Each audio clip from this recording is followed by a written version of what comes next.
शरद पूर्णिमा के दिन ठाकुर जी को श्वेत वस्त्र पहनाने चाहिए, श्वेत ही माला पहनाओ, श्वेत ही मुकुट पहनाओ, श्वेत ही पाग पहनाओ, श्वेत श्वेत व्यंजन बनाओ, घर में खीर बनाओ।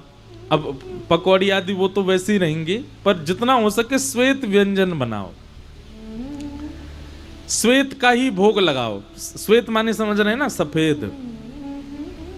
और उसके बाद ठाकुर जी की जो गादी है जिस पर ठाकुर जी विराजते हैं उस पर भी श्वेत वस्त्र, पीछे की पिछवाई भी श्वेत, ऊपर की झूमर आदि भी श्वेत, श्वेत पुष्पों से पूरे ठाकुर जी के मंदिर को सजाओ, ठाकुर जी के निवास कुंज को सजाओ।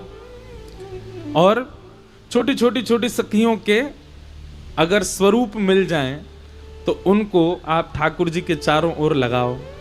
सामने सुंदर पात्र में जल भर दो, जल भर के उसमें कमल पुष्प आदि इन सबको पधरा दो। सबसे सुंदर तो ये जो हमने पहना हमारा प्रिय पुष्प है, ये मोंगरा, मोंगरा हो, ऐसे मोंगरा बिछा के बीच में कमल लगा दो।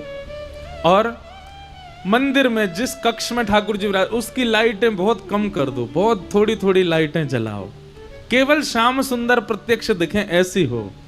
और फिर सन्मुख बैठ कर के गोपी गीत का पाठ करो। ठाकुर जी को आज गोपी गीत आएगा कथा में, हम 2-4 श्लोक गाएंगे। गोपी गीत का ठाकुर जी को पाठ सुनाओ और गोपी गीत पाठ करने के बाद में सुंदर आप भी सज धज के बैठो, पति पत्नी बच्चे सब बिल्कुल तैयार हो करके, और फिर उसके बाद में कोई कीर्तन भजन गा के सब लोग रास करो। ऐसा भाव करो कि ठाकुर जी हमारे संग नाच रहे हैं। ठाकुर जी के आगे नृत्य करो, नृत्य करके ठाकुर जी के सन्मुख रास पंचाध्याय तक, अगर भागवत जी घर में हैं तो रास पंचाध्यायी खोल के ठाकुर जी के आगे रख दो। उस दिन रात्रि में ठाकुर जी, वैसे तो देखो मंदिरों में तो शयन होता ही है, शयन तो करते ही हैं, पर भाव ऐसा रखो कि ठाकुर जी के उस दिन पूरे कक्ष को फिर एकांतिक ठाकुर जी का बना दो। उसमें ऐसी ऐसी व्यवस्थाएं कर दो, प्रसाद रखो, जल रखो, सुंदर सखियों को विराजमान कर दो। ठाकुर जी से निवेदन करो, लाल जी अब रास करो, हम सब जा रहे हैं। फिर अपना सब करके ठाकुर जी को शयन मत कराओ। वैसे कराना चाहो तो करा भी सकते हो, पर एक भाव है ठाकुर जी को शयन ना करा के अब ठाकुर जी को रास बिहार के लिए प्रस्थान करने दो।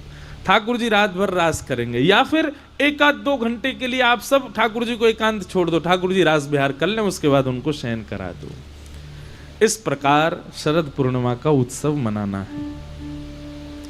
हमारी तो बड़ी जोर की होगी गिरिराज जी में, या बार 14 से 17 अक्टूबर 4 दिन श्री पूर्णिमा दीदी जी हैं, बहुत सुंदर कीर्तन करती हैं ठाकुर जी का, वो करा रही हैं 4 दिन का रास पंचाध्यायी। उसमें गोपी प्रेम की ध्वजा, ब्रज में कैसी कैसी गोपी हैं, कैसा कैसा प्रेम है, क्या क्या उनके भाव हैं, उन सब पर चर्चा 4 दिन होगी। 3 दिन कथा तो होगी 4 से 7, पर 17 तारीख को शरद पूर्णिमा वाले दिन कथा होगी रात्रि 11 से 1-2 बजे तक, और वो भी पंडाल में नहीं होगी। 3 दिन कथा पंडाल में होगी, 3 दिन बाद फिर 2 किलोमीटर दूर जाएंगे गिरिराज जी की तलेटी, बिल्कुल गिरिराज जी के नीचे बैठ के खुले आकाश में केवल 2 लाइट व्यास जी पे होंगी, बाकी सब अंधेरे में गुप्त। जितने श्रोता आएंगे, बहुत श्रोता आएंगे, उसमें सब बिल्कुल अंधेरे में बैठेंगे। आकाश से शरद पूर्णिमा के चंद्रमा प्रकाशित करेंगे, उसी के प्रकाश में सब लोग बैठ करके गोपी गीत का पाठ करेंगे, रास पंचाध्यायी, रास बिहार होगा, नृत्य करेंगे। कोई किसी को देख नहीं पाएगा, सब बस नृत्य करेंगे। हमारी ऐसी भावनाएं, कोई या कोई दिखेगा ही ना तो है सके कि या बीच में श्याम सुंदर आ ही जाएंगे और रास बिहार करे ही जाएंगे। बाकी तो भावना वहां जाकर के प्रकट होगी कैसी हो। तो ऐसा शरद उत्सव होगा।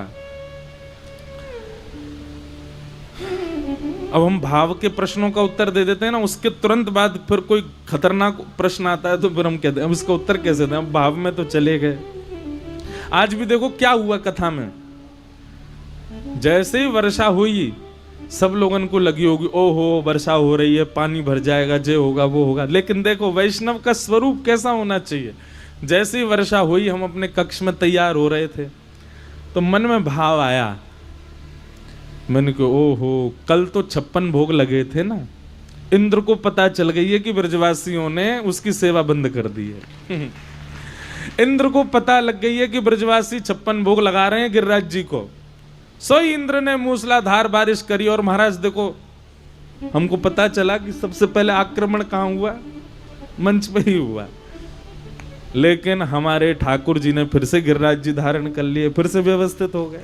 और देखो जैसे ही ठाकुर जी ने गिरिराज जी धारण किए, ब्रजवासी ने अपने बांस लगा लिए, एक बांस भी लग रहा हो बीच में।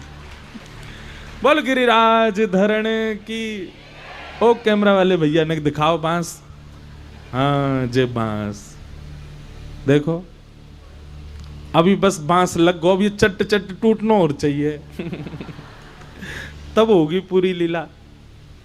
अच्छा ये बांस लगे हैं, आप कहोगे एक ही बांस थोड़े ही हो, तो देखो ये जो पिलर लग रहे हैं पंडाल में, ये पूरा गिरिराज पर्वत है, सबन ने अपने अपने लगा रखे हैं। लेकिन भैया इन पे नाइट करो, जे पंडाल तो हमारे गिरधर लाल जी नहीं अपनी भुजा पे धारण कर रखो है, इन नहीं धारण कियो है।